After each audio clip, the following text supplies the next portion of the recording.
Hi, my name is Jamie Byington, and for my second career profile, I am doing school counselor.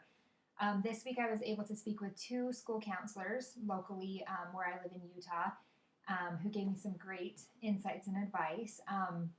Ashley is a part time counselor at an elementary school.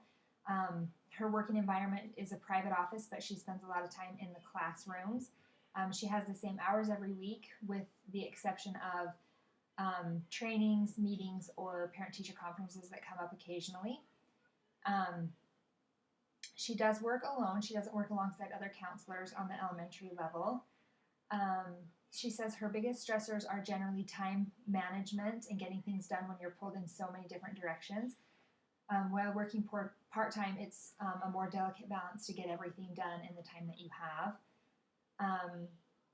Her benefits, she does not have health insurance benefits with being a part-time employee.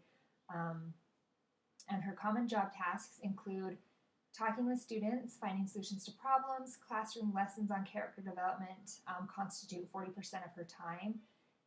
She does individual and group counseling, not therapy, just school-related issues and solving those kind of problems. It does require a master's degree to be a school counselor.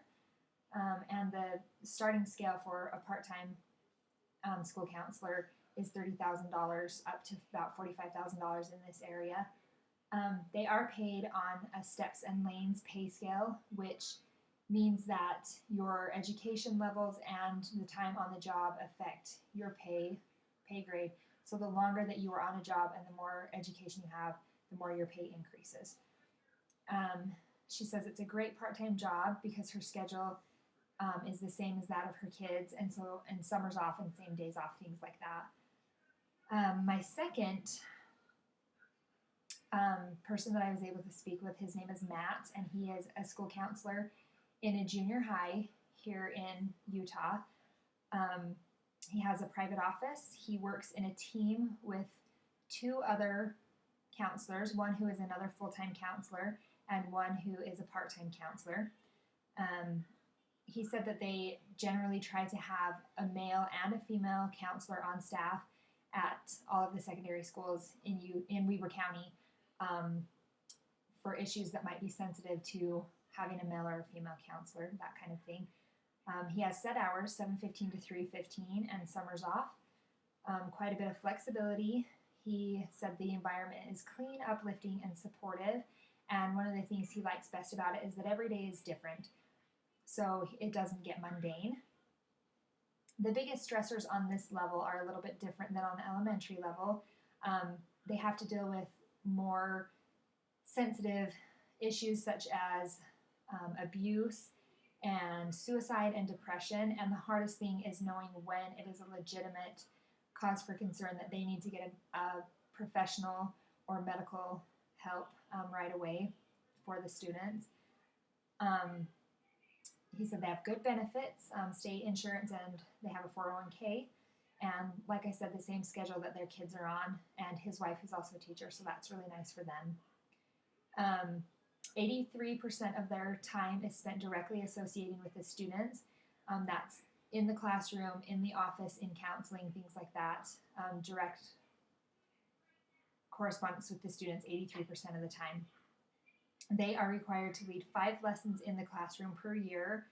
Some of the things that they do are college and career awareness classes for 7th graders and multicultural awareness classes for the 9th graders, as well as suicide and bullying awareness, things like that. It does, like I said, require a master's degree. So you can have an undergraduate degree in education, marriage and family studies, child and family development, or other related fields. And then a master's in counseling or a related field. You are also required to pass a praxis exam. And he mentioned that the University of Phoenix, which is where he got his master's, recently started requiring a mental health assessment for people who are going to be school counselors. The master's program includes 600 hours of an in-school internship within the state of Utah. That's their requirement. The starting salary range for a full-time school counselor is about $40,000 up to about $65,000, and again, that's on a steps and lanes pay scale. He had 3 points that you would want to focus on if you wanted to be a school counselor. The first is that you must love working with kids. The second is that you must be professional and confident and willing to work hard. And the third is that you must be ready for tough situations because they will come. He also mentioned that the job field is pretty competitive. The last time they had an opening at the school where he is, they got 41 applicants for the one job, all of whom were highly qualified. And he also mentioned that the majority of school counselors in this area are female, so that was interesting. And that is it. Thank you.